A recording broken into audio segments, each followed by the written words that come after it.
Tonight on News 5 Live, Amnesty Round 3 coming for undocumented migrants. Driver killed on Southern Highway when his truck smashes into a bus. Senate does not rubber stamp amendment to sugar industry's bill as Senators call it worst legislation ever.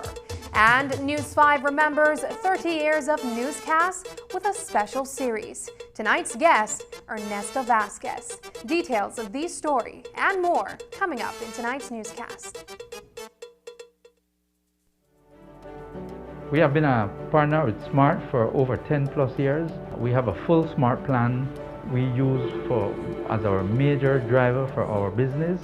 We have a service that rolls over in that if you call one and it is busy, it rolls over to the next line. So once you call us, you can get us at any time. Before we got this Smart service, we were paying upwards of nearly $2,000 in phone bills. Since we've had our Smart service, we pay an average of about $600. So we've had tremendous saving, more than 50%. For the businesses, if you want to save money, switch to Smart because it is far more cost effective and the service is excellent. Smart continues to be innovative in bringing new technology and meaningful savings during these challenging times to businesses across Belize. Sign up for our VoIP technology or broadband packages and save more.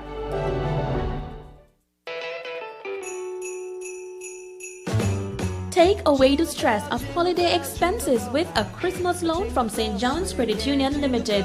Get up to 3 times your monthly salary with low interest rate and easy approval as you make effortless memories this season. Book an appointment at any of our office locations in Belize City, Belmopan, and Dangriga. Some conditions apply. Promotion starts October 15 through December 17. St. John's Credit Union Limited. Safe savings, smart borrowing.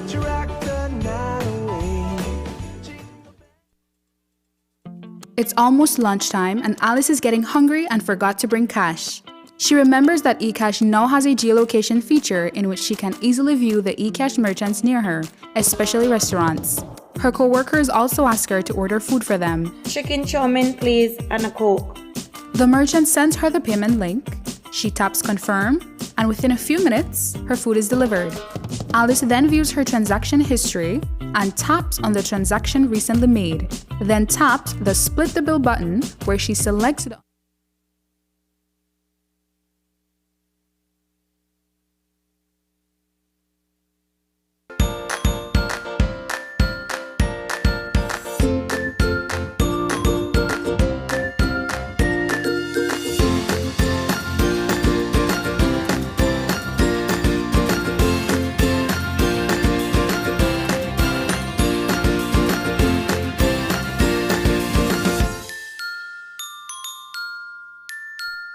Nestle. Start healthy, stay healthy. It's almost time when we change the drums for the Christmas bells. And you know that when Christmas season starts, we celebrate big at Channel 5. How big? It's our 30th anniversary. That's right, the Big 3-0. And this year's Gimme 5 will be packed with fun, entertainment, and big giveaways. The show starts on December 6th and runs through December 10th, starting at 7:30 p.m. nightly. Coupons are now available for 25 cents each on our Channel 5 website and at our studios on Coney Drive. Fill out your coupons and bring them into our compound. And remember, starting December 6th, when the phone rings, don't say hello, say, "Gimme 5." Gimme 5.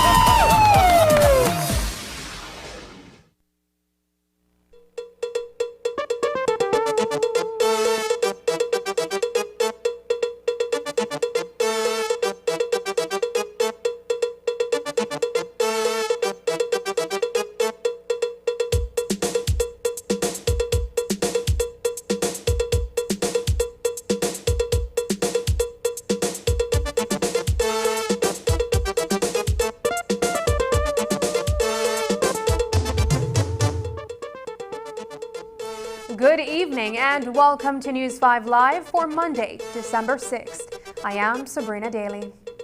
The big news coming out of the Senate today was the announcement by the Ministry of Immigration that they are preparing to offer an amnesty program for Central American and CARICOM immigrants. The program would offer permanent residency status to the undocumented in Belize, creating a pathway to eventual citizenship.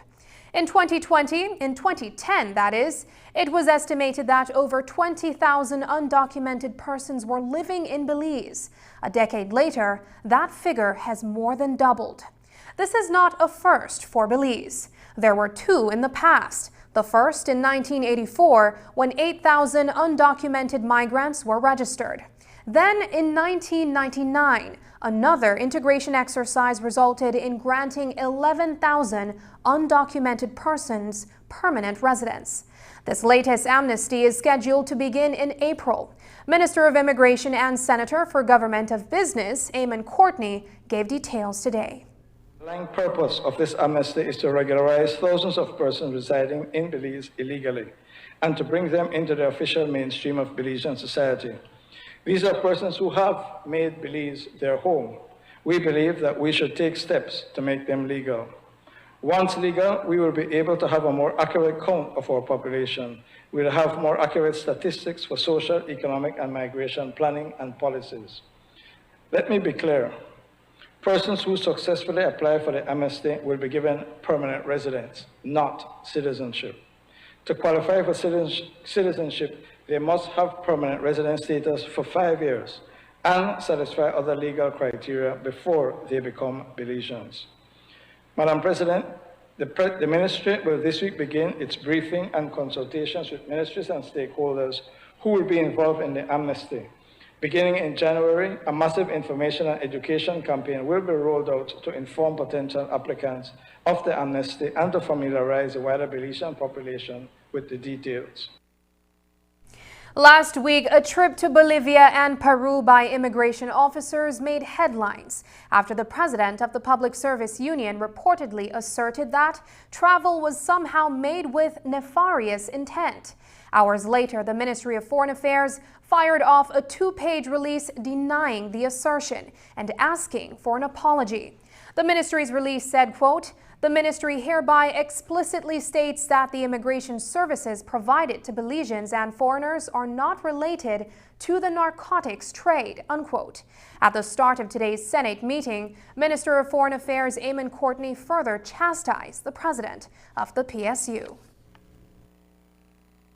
Mr. Flowers alleged that there was a connection between the officers of the Immigration Department who visited Bolivia and Peru earlier this year to provide passport services to Belizeans resident in those countries. Mr. Flowers has since apologized. Mr. Vasquez and his television station have also apologized. Madam President, colleagues, I deplore in the strongest possible terms this baseless attack on public officers. Mr. Flowers knew then that what he said was untrue. It was uncalled for and it was unfair. None of the public officers involved had any opportunity to defend themselves in that television program. The apologies forthcoming from Channel 7 and from Mr. Flowers are not enough. There are many people who heard the program but are unaware of the apologies and believe that what Mr. Flowers said is true. It is a blatant lie. The fact of the matter is, Madam President and members of the Senate, the ministry hereby explicitly states that the immigration services provided to Belizeans and foreigners are not related to the narcotics trade. Further, the ministry categorically denies that the services provided to Belizeans, and I emphasize Belizeans, living in Bolivia and Peru were not tied to the narcotics trade. The Sugar Industry Amendment Bill seeks to give the Minister of Agriculture the authority to receive and deal with disputes and complaints brought to the Sugar Control Board. The government of Belize is accusing some sugarcane associations of not holding regular elections and, as a result, operating without a clear mandate from its members. Minister of Agriculture Abelardo Mai asserts that those seeking to represent cane farmers must not be allowed to hold onto office without being accountable and continuing to submit themselves to the people they lead, the cane farmers. The Sugar Amendment Bill seeks to give the Minister of Agriculture the power to make a decision on these kinds of dispute. Minister Mai spoke on the bill during last Friday's sitting of the House of Representatives. The industry is vulnerable, and we must be very attentive to disruptions or to situations that may escalate, endangering and putting at risk the bread and butter of the North. This amendment bill seeks to correct whatever internal problems that may exist by giving the Sugar Industry Control Board the power to address the situation in a fair and transparent manner. And ultimately, the Minister. This amendment, Mr. Speaker, seeks to correct what associations do not seem to be able to do among themselves.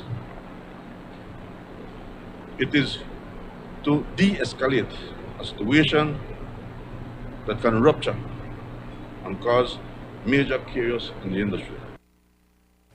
The opposition says the sugar bill amendment goes against the commitment by the Briceño administration to minimize ministerial discretion. Opposition members in the House of Representatives argued on Friday that the bill gives the minister absolute power. They therefore withheld their support for the amendment. Remember, I think that we're going a bit extreme in granting the minister powers, and just as I had explained to the member for Orange Rock Central, while I don't have the doubt in my mind that this is a genuine piece of legislation that is being passed, I am concerned going forward. What if we were to have a Minister of Agriculture that is extreme, that is inconsistent in his decisions, and yet we would have a piece of legislation that actually grants the Minister of Agriculture, if I may call it from that sense, unlimited powers. And member for Orange Rock Central and Prime Minister, Section 38, as is being proposed to be amended, actually grants the Minister of Agriculture, if I may call it that way, absolute power. This, to me, flies in the face of the commitment by this administration to limit the powers of the minister or a ministry, and not to further empower them to take decisions that may seem to be unilateral in nature. Based on those considerations, Mr. Speaker, I'm certainly not prepared to support this bill in its present format. Thank you. Prime Minister John Briceño also chimed in on the amendment, insisting that the legislation does not give the minister control over the association and the Sugar Control Board. According to the PM, his administration only seeks to ensure that cane farmers association elections are held in a timely manner. All we want to ensure is that these associations hold their elections every year. What's so difficult about that? We have one association in particular that from the day it was incorporated has not had an election. They refused to have an election. And then the people that are starting to clamor for elections, then they are being kicked out of the association. And we can't allow that to happen. It has nothing to do that the minister wants to control these associations. If the Belize Sugar Cane Farmers Association, which is the biggest, by far the biggest association, if they could have had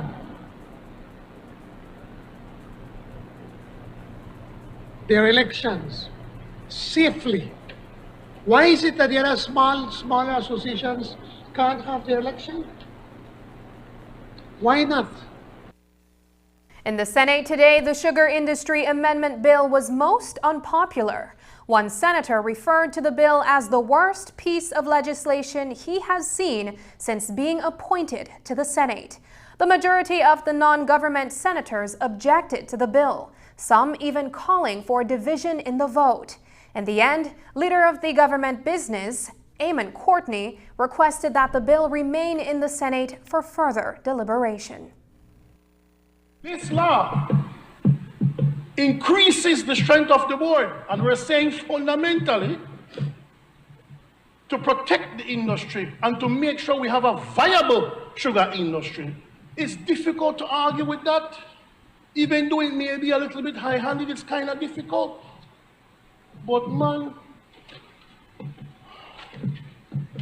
we no take a nice warm bucket of milk and PP in it. Section 38A, where a person, this is the law that they want to pass now, Madam President, where a person is aggrieved by a decision of the board, the person shall refer the complaint to the minister for a decision. So, Madam President, they make her read the whole functions of the board, just don't put a hungry belly,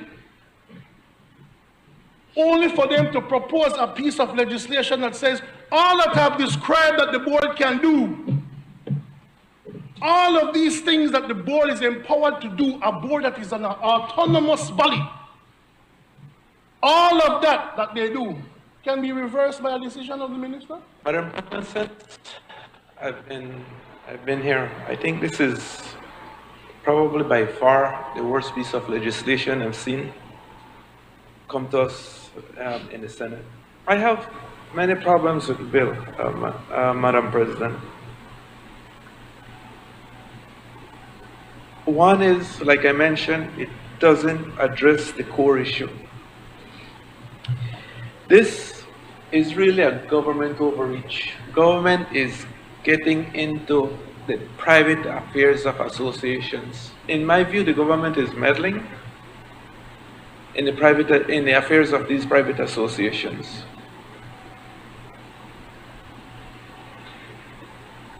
Section 38, again, I have tremendous issues with that. I mean, this really seems to be a power grab, a blatant power grab. Coming up, a lot of changes at the top with resignations, retirements, and reappointments. More on who is leaving and who is stepping in when we return.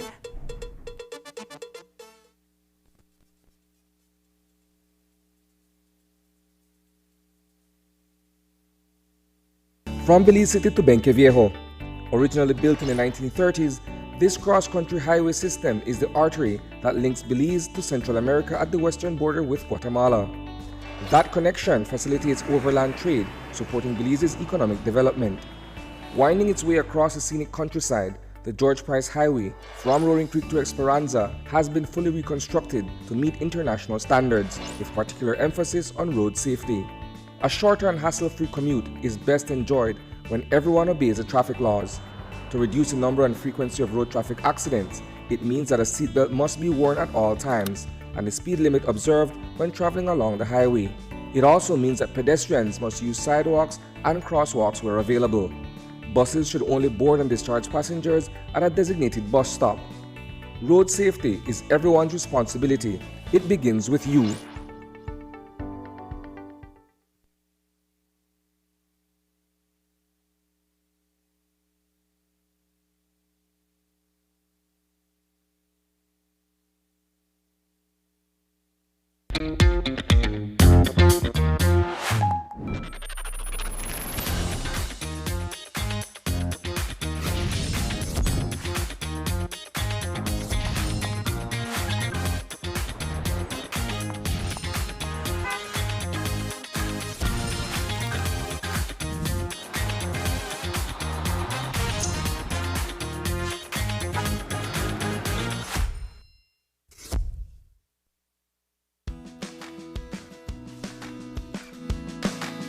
Beep Disinfectant Spray is certified by a U.S. EPA compliant lab to kill the coronavirus that causes COVID-19.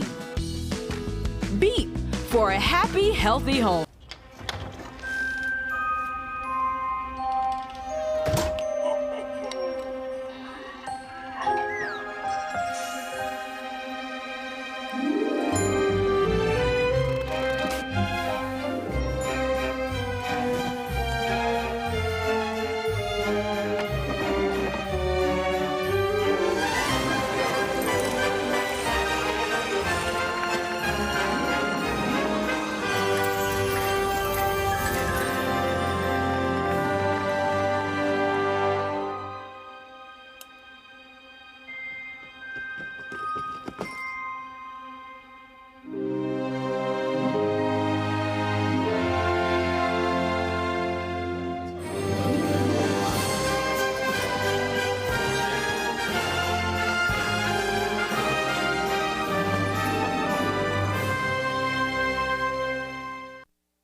My name is Omar Deshiod. I'm in Standard 5 and I go to St. Vincent Palo TRC School. The team inspired me to work with others even in the pandemic. I had to sit in front of a screen for 45 minutes trying to learn violin. Other than the violin, I also got better at chess. I beat my whole family. I believe chess is helping me strategize the best moves, make decisions, and solve problems. Omar put a lot of effort into the essay. He got limited assistance from school. I had to make posters digitally with Pages, Word, and PowerPoint, which he never did before. Because I am on the internet, I learned more about stranger risks and internet safety. We would not have started using computers this early if pandemic didn't come. I believe that this is a good initiative by BEL because students are given an opportunity to express themselves through writing, and at the same time it provides some sort of support for the schools. The cash prize means a whole lot for our school. It came in an opportune time when we were completing our bathroom project. I would like to thank BEL for giving me the opportunity to join this competition.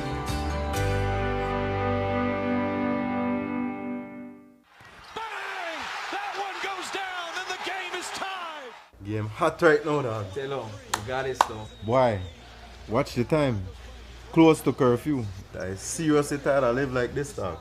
Yeah, I feel it, bro. But you still don't get back set, true? Why?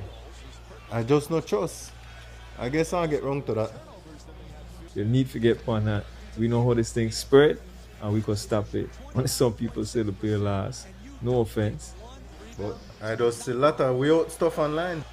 Yeah, but bro, the evidence clear. Vaccine work. And people at hospital, almost all, not vaccinated. Yeah. So if you're really tired of live like this, then get vaxxed, bro. Simple. For real. Yeah, but I will close to curfew and I don't want to catch on charge, so later, man. Vaccines save lives and greatly reduce the risk of transmission, hospitalization, and death. Get vaccinated and let's get back to normal.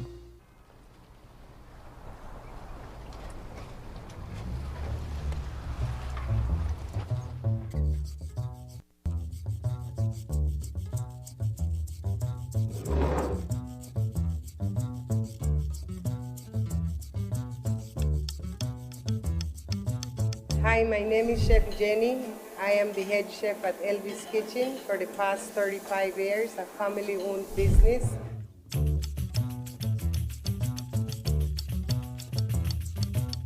As a chef and fisherwoman, I have always wanted to know where my fish was caught. I found this opportunity for Elvis Kitchen and especially my customers so that they can know where their fish was caught.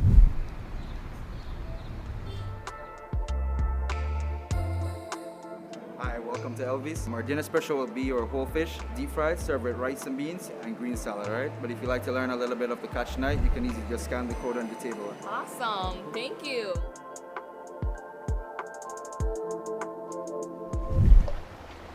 So now you know where your fish come from, and I have a whole new market. Ready fish tips? and shrimp, topped off in garlic butter sauce, and our whole deep fried fish, alright? Enjoy the meal. Thank you.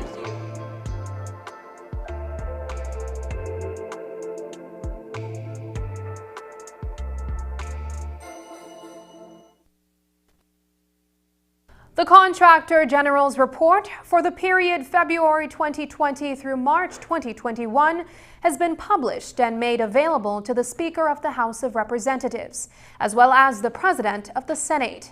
The 38-page document compiled by the Office of Contractor General Omar Mitchell examines the aggregate number of contracts that were awarded by the government of Belize during the period in question. Incidentally, it is also the identifiable time during which the COVID-19 pandemic crippled the local economy. When the People's United Party took over in November 2020, its primary focus was the reduction of recurrent expenditure, implementing belt-tightening measures as part of a national policy. Nonetheless, since presenting its budget for the current fiscal year, the Briceño administration has returned to Parliament for at least 2 supplementary allocations, both of them within the past 6 weeks. Between February 2020 and March 2021, the Ministry of Health and Wellness issued 213 contracts at a combined value of $42,770,867.29. It's the most for any government department in the Contractor General's report. Second to that is the Ministry of Infrastructure Development and Housing, which awarded 78 contracts at roughly $28 million. Those monies were used in part for urgent roadwork in the aftermath of Hurricanes Eta and Iota. During Friday's House meeting, PM Briceño stated that the Caribbean Development Bank will be refunding $5 million used for those infrastructure repairs. Even so, it raised concerns on the part of the opposition about accountability. For context, here's that exchange. This is a loan for $2.5 million US, but basically it is just a refund for monies that we spent during the emergency of Hurricane Iota and Eta, when we had the entire large miles and miles of areas underwater. And once we spent the money, the CDB said that we can spend it, and then once we give them the show them and they're convinced that we have spent the money, that they were going to refund it. So basically that's all we're doing. All we're going to do is refund for monies that we have already been spent based on a loan. What we cannot understand, Mr. Speaker, is the Prime Minister's position, his continuous position, along with that of his government, and in particular his Minister of the Infrastructure, who was a stalwart for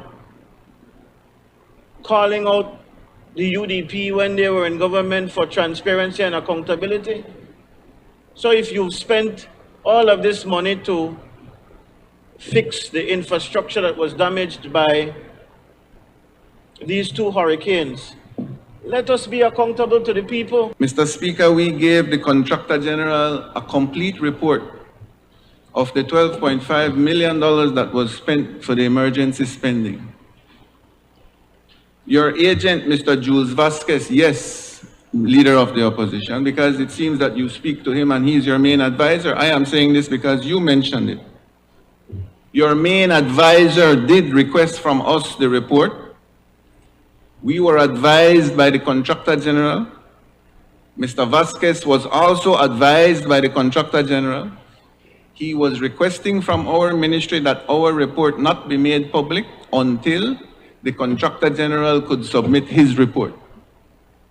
The Contractor General has now submitted his report, and therefore the document that we provided will be made public. The Contractor General's report also touches briefly on the Corruption Perception Index and the fact that Belize does not have such an important indicator to refer to when assigning a transparency data point. According to the Contractor General, the CPI must be viewed within the context that the government of Belize is keen on fast-tracking outstanding work, particularly projects that have high economic impact.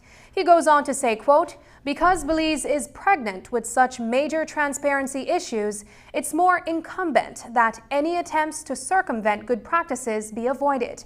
There is no substitute for decency and the public perceived good governance," unquote. Earlier today, the media caught up with the minister, Henry Charles Usher, whose portfolio includes public service and constitutional reform.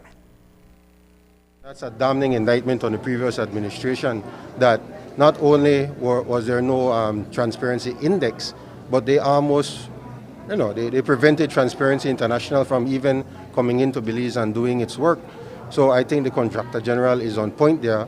And in terms of the ministry that I have the portfolio of, the constitutional political reform, we're putting together a good governance unit. That unit should be in place very soon, and that unit will be dealing with all of these issues having to do with anti-corruption, having to do with transparency, having to do with UNCAC, having to do with anything having with the constitutional reform and so on. So that unit should be in place soon, and that will be the focal point for all of these issues. Kareem Michael has been named as the new central bank governor. The post was left vacant by Gustavo Manuel Vasquez, who resigned back in August after only 19 weeks in that capacity. But there is word there are some in the Briceño administration who are not too happy with Michael taking the helm because of his supposed political affiliation. Today, Minister Usher also fielded questions about the new appointment and how much was actually spent by GOB to settle with Vasquez. The search for the replacement for the central bank governor was done principally by the Prime Minister, by his team at the Ministry of Finance, and they feel satisfied that Mr. Michael is up for the job. So I will respect the decision of the Prime Minister. Certainly in terms of their relationship, if they feel that he's qualified and can work with them, then certainly I will have to go with what they say. How much money was actually paid to the former central bank governor to settle and get that his exit from that post completed? The suggestion was that it may be 6 figures. Some suggest as far as 7 figures. That maybe it's an exaggeration, but can we? If you have any comment on that particular issue? Well, I can't comment because I wasn't part of the exit package when he moved out, so I have absolutely no idea. But certainly what you're saying sounds like an exaggeration. I think what is important is that we have in place a team at the central bank to carry out the fiscal objectives needed to turn this economy around. And that's what is the most important here. We want a central bank that is able to set monetary policy that will take this country forward. As we reported last week, Dr. Daisy Mendez is no longer the CEO in the Ministry of Health and Wellness, and her replacement is former Land CEO Dr. Lesbia Guerra.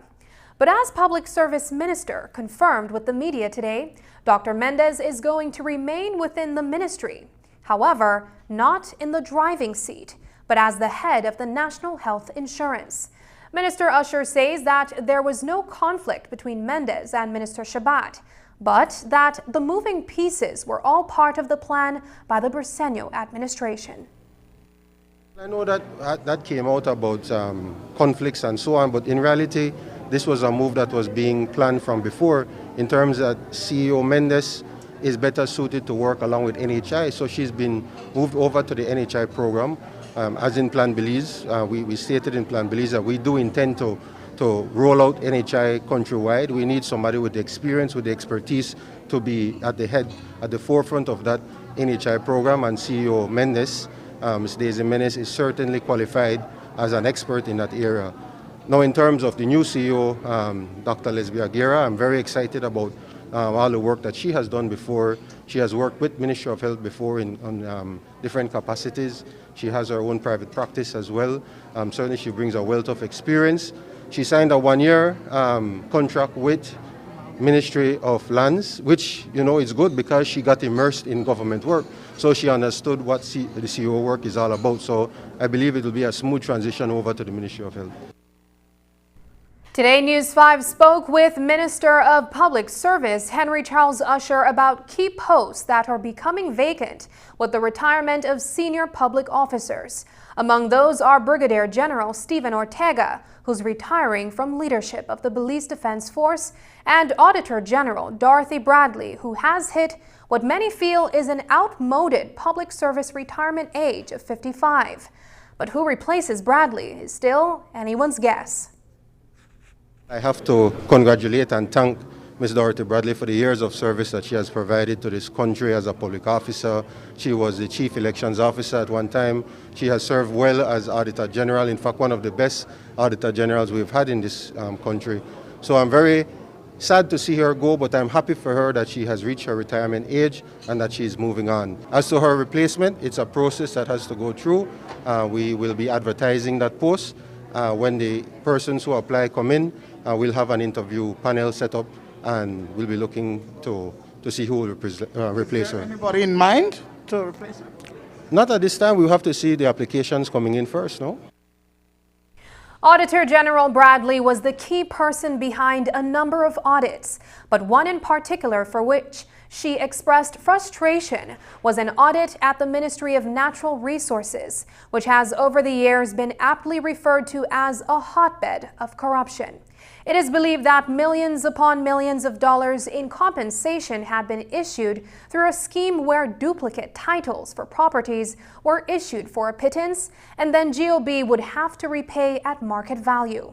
The audit is incomplete, and Minister Usher shared his thoughts on the unfinished work. You're absolutely right. There's so many audits that need to be completed, and it was unfortunate that we were not able to give her the resources, the human resources that she has been asking for some time now, for years. But certainly from when I became Minister of Public Service, she and I have met, and she was saying, Minister, I need some help in terms of to finish these audits. So, you know, the office is still working on it. I know up to her last days in office, she was giving instructions, working on some of the audits and making sure that they can be completed, because as you said, it's critical that these audits are completed. As mentioned, also leaving office is the Brigadier General Stephen Ortega of the Belize Defense Force. His replacement has not been chosen yet, but that too has a process. I had an opportunity to meet with him on a few occasions. He certainly is a good soldier, a good servant of this country, and I wish him well in retirement. In terms of the procedure in his replacement, as you know, in the military there are certain ways in which promotions happen, so that is being done strictly within the BDF, and when the new Brigadier General is named, that will be made public. After the break, GOB goes digital. The launch today when we return. But first, here's a look at the latest COVID-19 figures.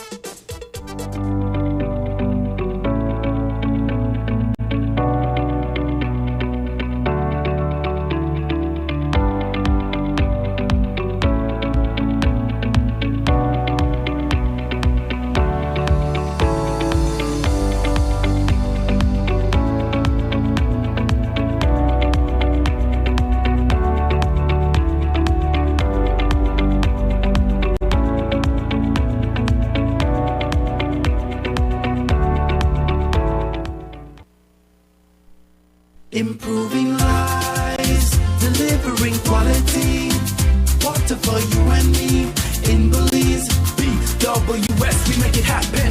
Belize Water Services Limited is committed to improving the lives of Belizeans across the country.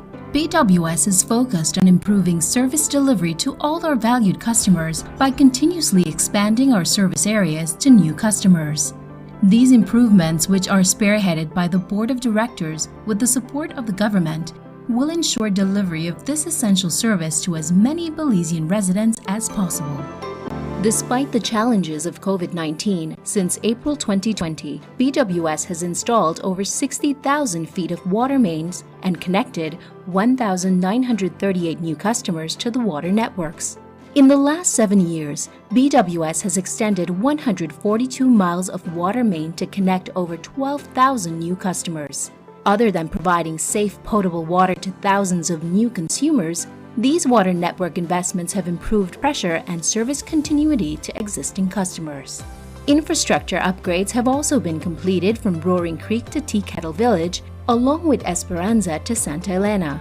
Village residents can now enjoy improved water pressure in their homes. I would like to say a big thank you to SIF and BWS for doing a wonderful job, for recognizing the need of the people in Sarawi. We're very grateful knowing that we can rely on something like having water in the village. Works continues with upgrades to water mains in Cayo, Benque, Dangriga, Orange Walk, and Corozal. These upgrades allow for new service installations to families in the surrounding villages.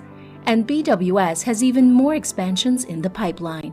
BWS also continues to invest in other areas to bring improved service to customers. The newly constructed Orange Walk branch office was officially inaugurated on September 15, 2021. We're here to inaugurate this beautiful building, this very modern building, $1.5 million, quite impressive. And it goes to show the long-term commitment that BWS has not only to Orange Walk, but also to the country of Belize. More than ever, we're realizing that for our country to be able to grow, to expand, to prosper, we must have access to water. But not only water, but potable drinking water, healthy water that can keep our citizens healthy, so that with the extension that we can grow and continue to develop this beautiful country of ours. Other investments include backup generators, electrical systems upgrade, and more modern information technology systems. These improvements are even more essential in order to serve customers properly and safely with the current COVID pandemic.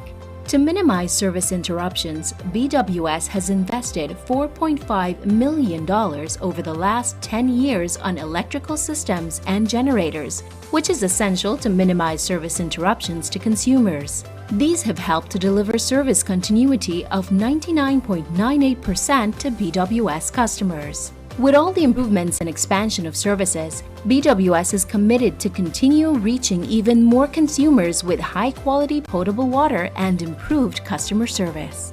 Belize Water Services, delivering water and more.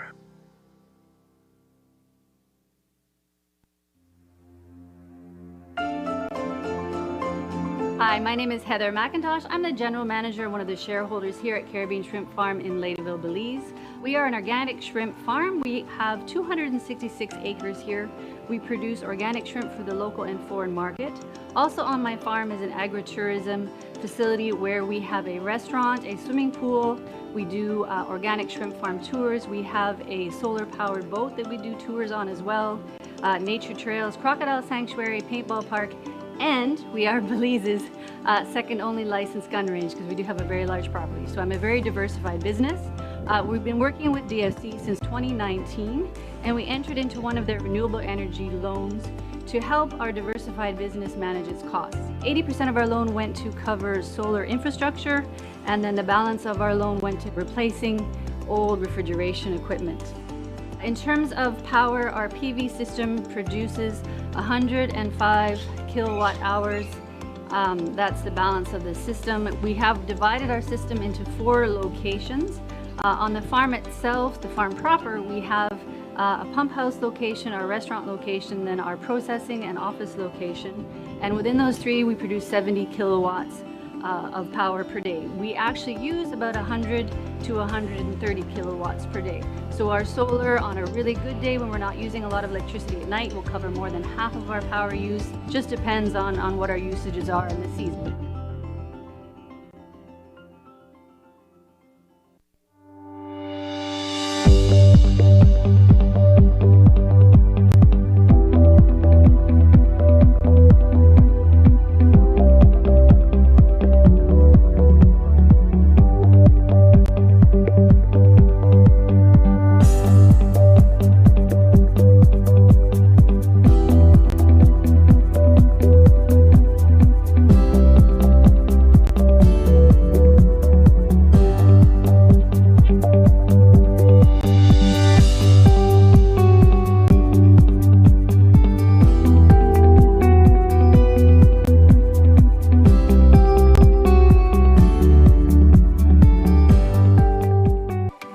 the fastest, most reliable, unlimited broadband in Belize with your prepaid or postpaid mobile plan or Netflix. You can bundle your broadband with your prepaid and enjoy 50% off all national calls, plus get SMS and data. Paid plans? Then bundle with any speed and pay only $25 extra monthly to enjoy unlimited smart-to-smart calls, plus 500 minutes, plus 6,300 megabytes of data. Stream unlimited HD movies and TV shows with our broadband, plus the Netflix add-on for only $30 monthly, and enjoy streaming on your laptop, TV, phone, or tablet. Visit a smart showroom near you to sign up or upgrade to the bundle that's right for you.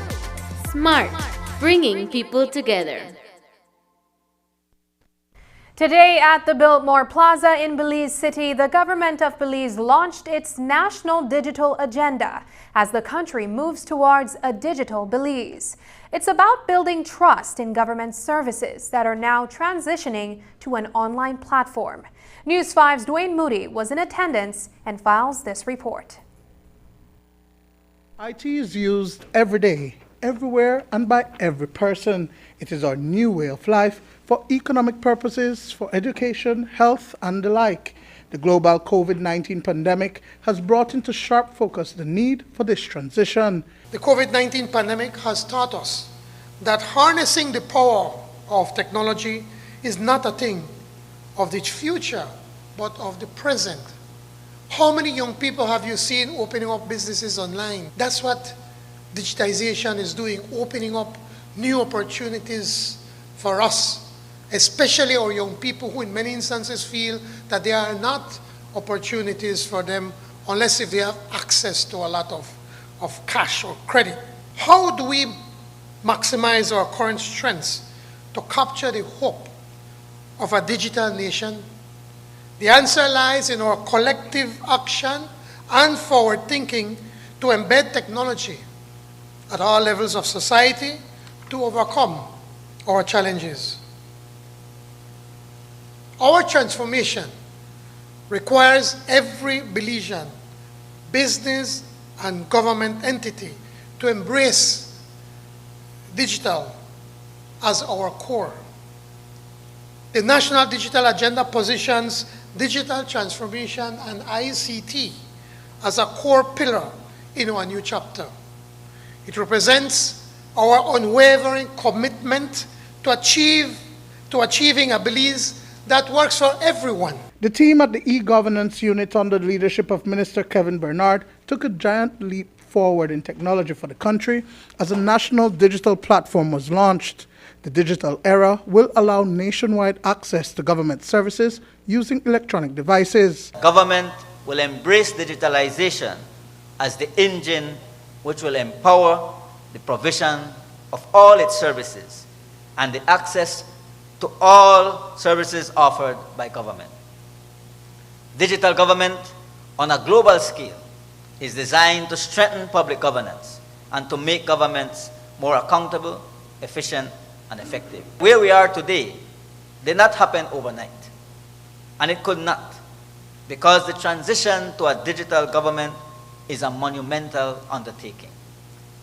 It was necessary for our team to define a clear governance framework, which could only be possible through a mandate from the highest levels of this administration. The Ministry of Public Service becomes critical in the implementation of the National Digital Agenda in government services. The goal is to improve compliance in services which will bring better revenue. But are we seeing more money from revenue collection through the e-governance procedures imposed since 2016? IRIS is a progressive step forward. It's important for citizens here and abroad to be able to pay their taxes online, to reduce the wait time, to reduce having to stand in line and so on. But IRIS is not a perfect program, as the business owners will tell you. It takes a while to enroll for IRIS. So there's still work to be done. So all the work that e-government spoke about today in launching this digital agenda, a lot of it has started, but it still has to be fine-tuned because we're still seeing some delays. Dwayne Moody for News 5. The Briceño administration went back to the House of Representatives on Friday to seek approval for the allocation of $45 million for additional expenditure by way of a general revenue supplementary appropriations bill. This comes after a $70 million supplementary appropriation bill tabled in October. In the new supplemental, funds are being requested for expenses in the Court of Appeal, the Ministry of the Public Services, the Office of the Director of Public Prosecutions, $12 million for public utilities, $1 million to the Ministry of Education, and $2 million to the Ministry of Border Defense, to name a few. In the Senate today, lead senator for the opposition, Michael Parafit, went through the line items in detail, questioning each one, while criticizing the Briceño administration for its spending in times of severe national economic constraints. And you notice a trend, Madam President. Personal emoluments. Marina Creole explained to me that people pay, that you pay. You have to consider this in the context of people who have been cut, had their salary cut by 10%. You're telling them you can't give them 10%, but yet you're adding to the wage bill. There is hardly a segment, there's hardly a line item for a ministry that doesn't have personal emoluments, because they're finding jobs for their people, whether they need it or not.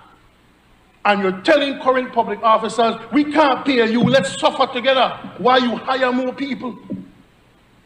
For what? For what reason? What do you need to hire somebody for till the end of the financial year that you didn't know you needed to hire them in October? This government, man, will give the people the blues. Appropriate, the blues.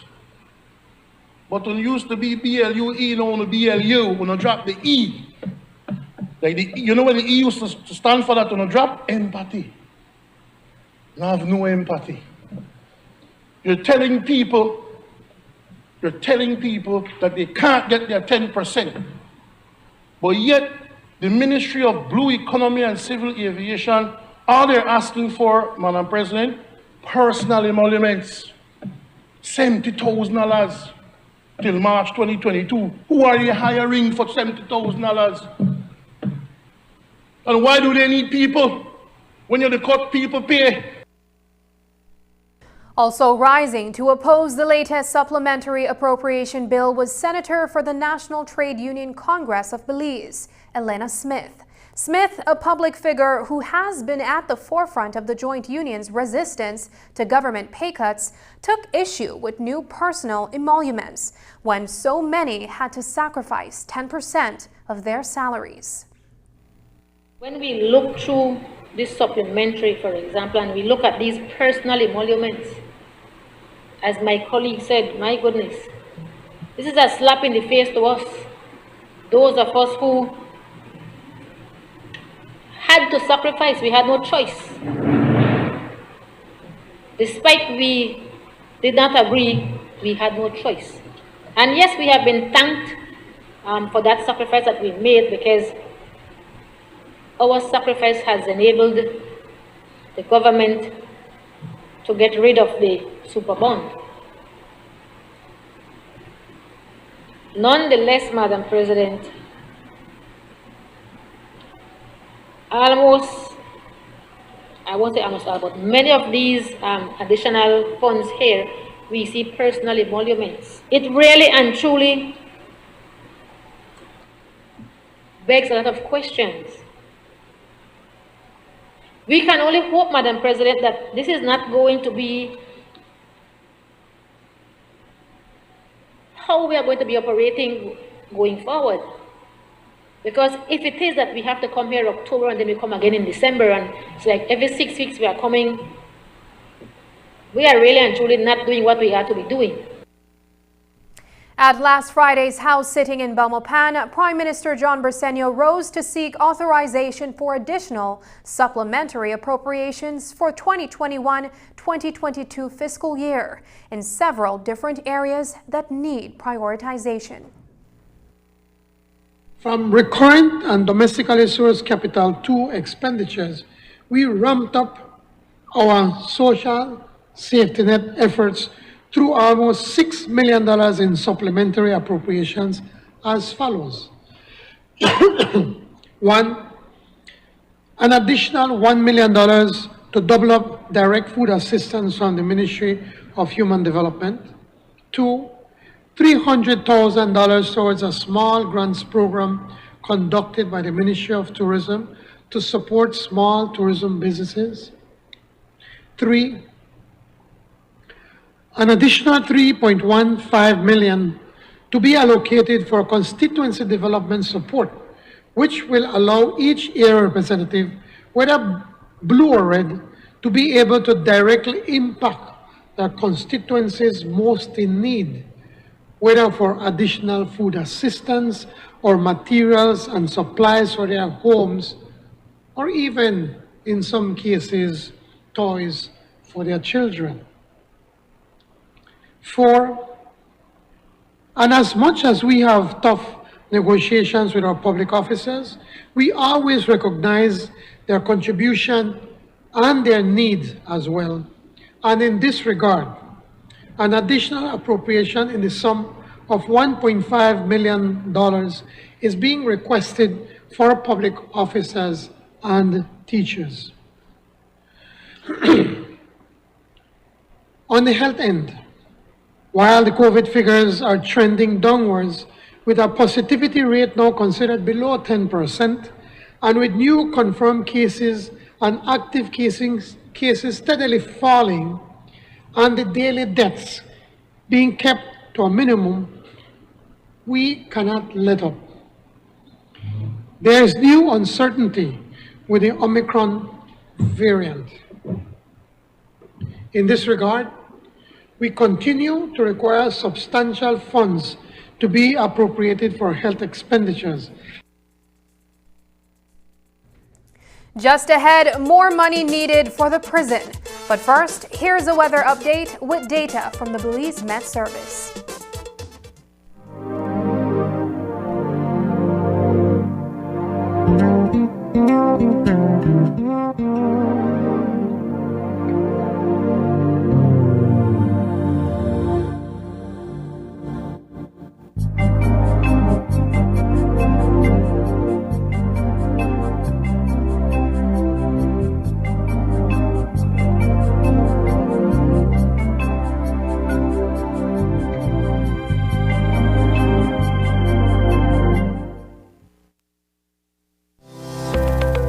Galenia Hospital, located in Cancun, Mexico's premier tourism destination, is a state-of-the-art healthcare facility that provides highly specialized medical services. We are Quintana Roo's biggest private hospital with board-certified doctors and staff. Some of our services include Cath Lab, Adult Intensive Care Unit, Neonatal Intensive Care Unit, emergency rooms, operating theaters, ambulance services, and more. We are a medically accredited hospital by JCI, Accreditation Canada International, and General Health Council, providing extraordinary care in every specialty, from our cardiology department to our neurology center. We are focused on treating the entire person, body, mind, and spirit. Contact us at medicaltourism@hospitalgalenia.com or visit our website at www.hospitalgalenia.com. Come to Galenia Hospital in Cancun for a truly personal medical care experience.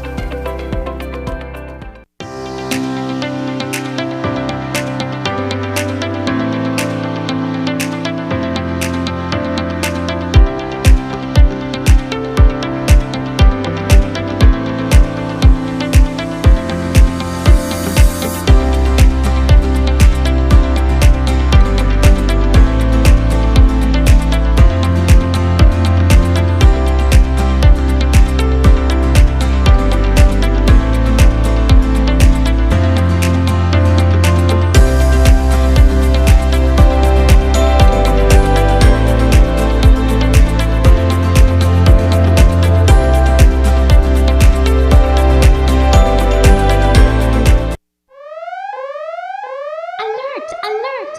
It's a deal alert! It's a big Benny's Deal Alert. At Bennett's, you will find deal alerts on a wide selection of paints, including BH paints and texture light paints. Deal alert markdowns will also be applied to our complete selection of tiles, lights and fans, appliances, and much, much more.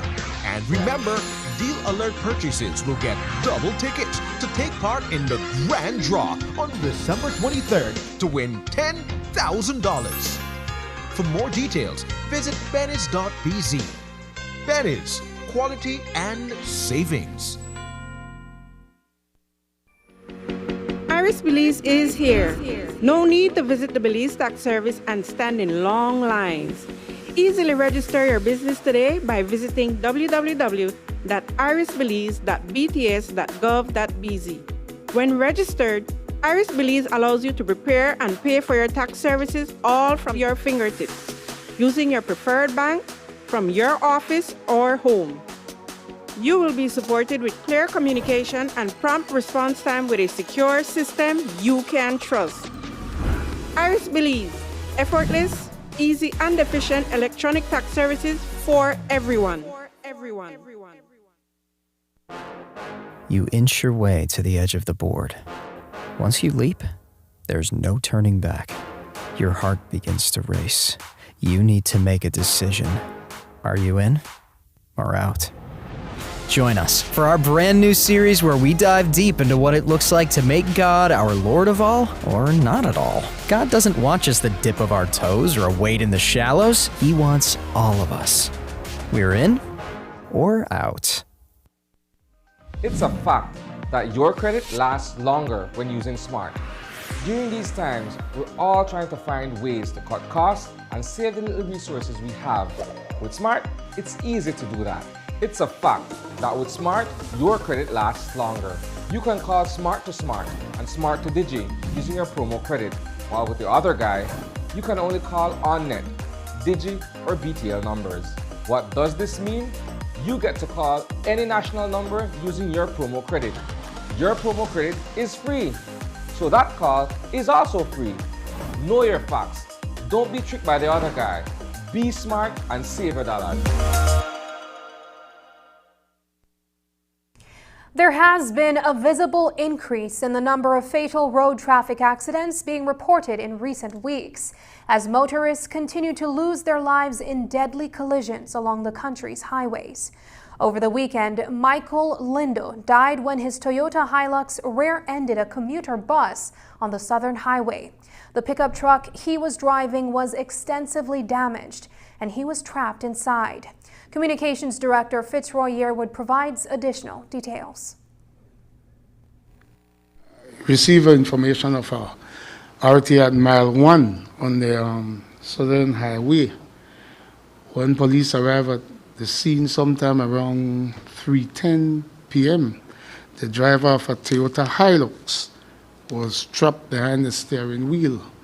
His name was learned to be Michael Lindo.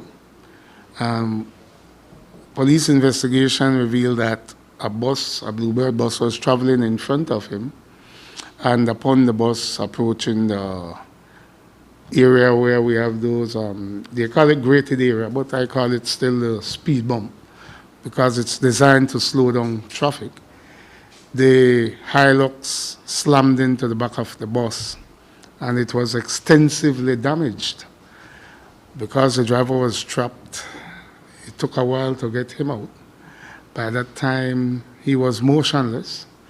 He was transported to the Southern Regional where he was pronounced dead. We know that the driver of the bus was served with a NIP, and investigators are still trying to put together the pieces. It was rather early in the evening when this accident occurred, no? Were any of the passengers inside the bus also injured? Well, the condition of the driver of the pickup was the only thing reported to me. They are telling me that the back bumper of the bus was damaged and the back door. So from the looks of things, it would be that the pickup that slammed into the bus received most of the damages, no? The hardline position recently taken by the head of the Belize Coast Guard to institute a firewall limiting information sharing with the Belize Police Department has been rescinded. It follows a meeting held last week between Commissioner of Police Chester Williams and Rear Admiral Elton Bennett. The BCG is presently leading the Joint Intelligence Operations Center, with concerns of privileged information being leaked to members of the police department for the purpose of facilitating drug trafficking. Instructions were given for a tight rein to be kept on intelligence pertaining to aircraft trafficking. This morning, Minister of Home Affairs Karim Musa weighed in on the controversy. I find the comments to be a little unfortunate because, like I mentioned, it's not just police officers that are suspected to be involved in facilitating these plane landings. We have other security service personnel. You could recall the one earlier this year that we caught up the river in the Belize River Valley. There was the driver who is a BDF for the Brigadier General. And so there are other security officers involved, and so we cannot cast this blame against one security service department. Like I mentioned earlier, the cartels enlist any number, so whether it's Coast Guard or whether it is BDF or whether it's police, they would enlist these security officers. And so information sharing between departments has to go on, has to take place. And as far as I'm aware, the commissioner has updated me that he and Mr. Bennett have had a conversation, have had a meeting since, and they have agreed that it has to continue, that the sharing of information, because currently the Coast Guard is in charge of GIOC. So they are the heads, so in terms of enforcement, they have to relay that information to police. So I think it was unfortunate that he made those comments, because there has to be that unison. We have to work together. Over the weekend, a series of motorcades took place from Belize City to Orange Walk and down south in Punta Gorda, the hometown of Destiny Wagner and Miss Earth 2021 title holder. Wagner made history for the country as the first Belizean to win an international pageant title. On Friday evening, she touched down at the PGIA as her first time back to the jewel since winning the international pageant, which was held virtually a few weeks ago. Blue Economy Minister Andre Perez and CEO Kennedy Carrillo welcomed her home, and Belize City Mayor Bernard Wagner presented her with the keys to the city during a welcome ceremony that was held inside the VIP room at the airport. Here are highlights of her welcome home events. It is indeed an honor for us to have the privilege of having such an ambassador for our environment, for what the beauty of our environment represents, not only to Belize but internationally, and for the Ministry of Blue Economy and for the Ministry of Tourism. We truly acknowledge your presence here with us, and thank you for granting us this opportunity to welcome you home. With Destiny Wagner's representation, Belize has now joined the ranks of 20 countries such as Puerto Rico, Brazil, United States, Canada, Denmark, Philippines, and Ecuador in conquering an esteemed and pertinent crown, Miss Earth. It certainly was not my intention to become a legend or make history at all. I just knew that Belize is a very tough crowd to please, and I did not want to get embarrassed on Facebook or bullied. But aside from that, everyone here has been thanking me, but I have to thank every single one of you and Belize in general, because without Belize, I would not be here today. I am thankful for each and every one of you to have gotten your support and to celebrate a win of this magnitude with you all. The win didn't feel right until I came to Belize and got off that airplane to be back on my native soil. That is when all the emotions started to come in. But I will say before I leave here today, if we can all take a vow, not only in our heads but in our heart, that we will advocate and protect our natural resources here in Belize, but as well as our youth and our international ambassadors. We are so glad from the city, from the Belize city, my councillors, the entire residents of the city want to confer upon you the greatest honor, and that is this lovely key to the city.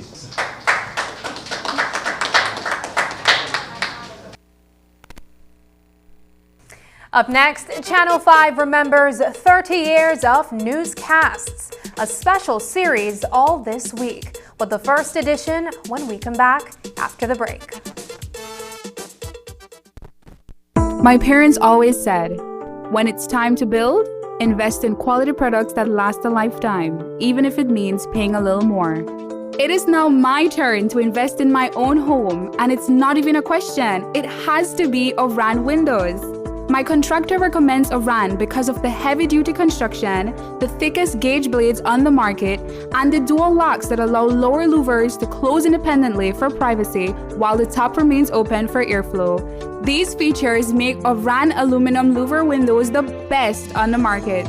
With Oran aluminum louver windows, you get strength, durability, and beauty with an added layer of security and protection against debris and damaging winds.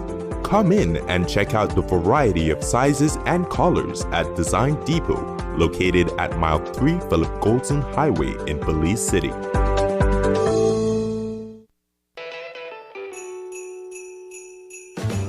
Take away the stress of holiday expenses with a Christmas loan from St. John's Credit Union Limited. Get up to 3 times your monthly salary with low interest rate and easy approval as you make effortless memories this season. Book an appointment at any of our office locations in Belize City, Belmopan, and Dangriga. Some conditions apply. Promotion starts October 15 through December 17. St. John's Credit Union Limited. Safe savings, smart borrowing.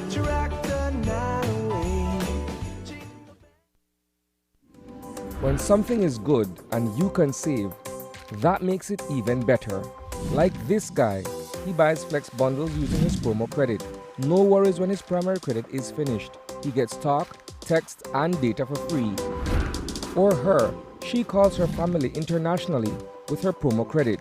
And with data packages so affordable, she even does video calls. Smart continues to offer great deals and affordable promotions. As a small business owner, she saves when she uses her promo credit to call the other guys. All Smart customers enjoy more triple days and knowing they can use their promo credit, which just lasts longer. Smart, bringing people together.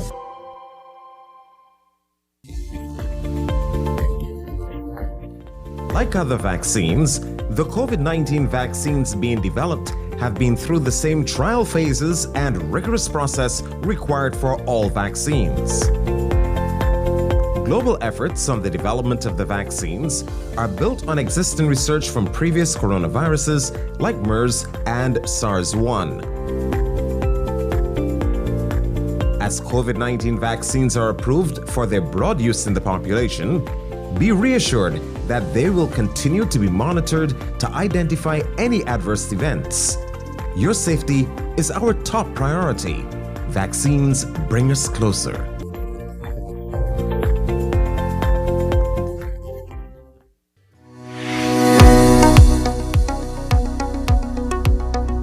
How does the AstraZeneca vaccine work?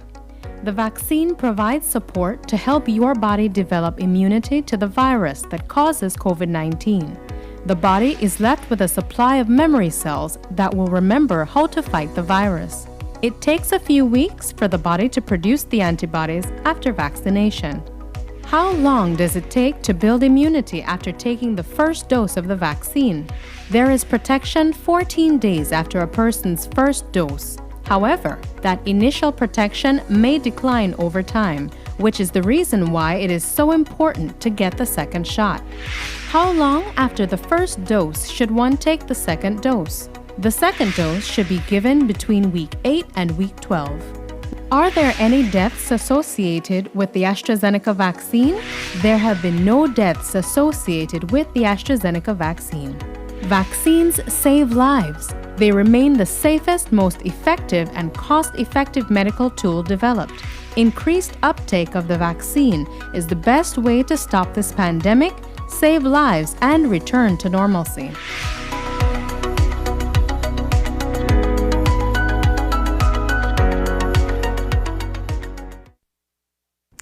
This Friday marks the 30th anniversary of Channel 5's very first broadcast. So this week, we will be bringing you a series of special features called News 5 Remembers. We begin tonight with a former news anchor, Ernesto Vasquez. He got his degree in broadcasting from Southwestern Louisiana University and received additional training at the BBC and in the U.S. He has decades of experience in radio and television and read news at Channel 5 in the 1990s and early 2000s. Although he ran a business during the day and was only with us part-time, Ernesto was fully committed to reading the news. He brought just the right tone and polished professionalism to every broadcast. We hope you will enjoy his insider's view of the news.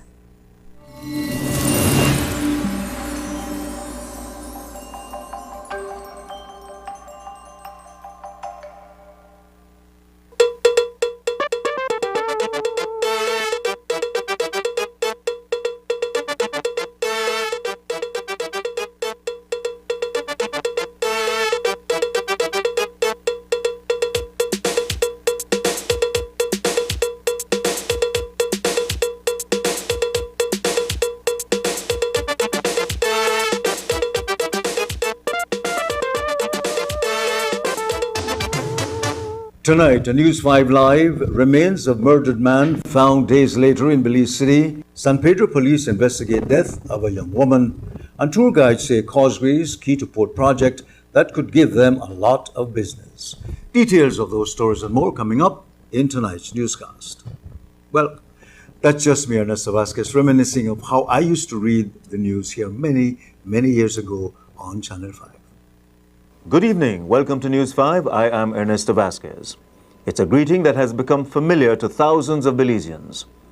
Since December 9th, 1991, every weeknight at 6:30, myself or one of our other anchor persons has brought News 5 into your home or wherever you happen to be watching TV.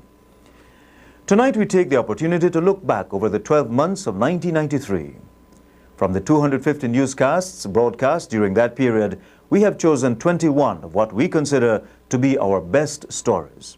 I was lucky to work with Stuart Crone, who was a writer, and he was familiar writing for radio and television as opposed to magazine or newspaper. And we were very meticulous about sentence structure and pronunciation of words. And coming myself from old school in the old days with Radio Belize, I wasn't allowed to read news, at least being a year or more in radio before I was even allowed to touch the news. That doesn't happen now. You walk in and 2 days later, you're reading the news. They gave the news that importance. So we were meticulous about that, yes. We would get it as early as possible, unless it's a breaking story. But most of the time, half an hour or more, you already have your paper. You can check it. And if you don't know how a word is pronounced and so on. But one thing about writing, especially for radio and TV, which I think we don't appreciate here, is that you're not supposed to sound fancy. You're supposed to write it plain, in plain English, so everybody understands it. We tend to believe that we have to use big words and sense and structure so we sound more intelligent. That's not the fact. 10 years after her first book was published, Z. Angel's second work, In Times Like These, was launched last night at the Radisson Fort George in Belize City. We read more on air. As a reader, we didn't have all the inserts and all the videos, which we learned as TVs about visuals. So we have to do that. We do that more now. The stories have not really changed. The numbers may have changed. The effect on the community may have changed a bit. That the crime, the politicians we're always lucky to have them give us news, you know. And what has changed is the way we present it, for one. We have different writers now. We tend to look at the news more as a documentary program. We have our news broadcast, hour and a half, you know. And it's because I think our audience, they can't switch off the news after half an hour and go look at a documentary on the killings that occurred last week. And we don't do that, so we put it all in one. There's a demographic that uses the 6 o'clock news, whichever station you prefer, to confirm what you kind of read on the social media. I think that is still there. It's still there. Right. But I think that those who are producing should be more aware of this, so they need to tweak the TV shows to match that. And I'm a little afraid that we are not moving fast enough for that, especially in Belize. Well, happy 30th anniversary, Channel 5. Bring back a lot of memories. And this is where I really started on television. Enjoy yourselves. And of course, keep up the good work. It's 10 minutes to 7. Thanks for joining us. I am Ernesto Vasquez. From all of us at News 5, have a pleasant evening.